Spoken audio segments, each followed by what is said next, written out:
গল্পের নাম চিরুনি। দুই বিক্রেতা ও ক্রেতার মধ্যে কথোপকথন।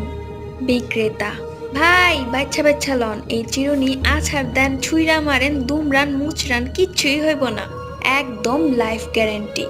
ক্রেতা: সবই ঠিক আছে, কিন্তু এটা দিয়া চুল আশ্রান চাইবো তো। গল্প 2, এভারেস্ট কোথায়? শিক্ষক ও ছাত্রের মধ্যে কথোপকথন। শিক্ষক: আচ্ছা বলো তো এভারেস্ট কোথায়? ছাত্র: জানি না স্যার। শিক্ষক: এটাই জানো না?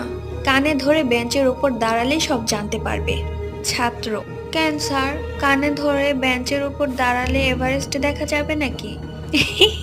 গল্প 3, গল্পের নাম কাজের বুয়া।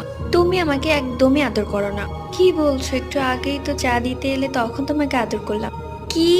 একটু আগে তো বুয়া চা দিয়ে গেছে। তো 3টা গল্প তোমাদের কাছে কেমন লেগেছে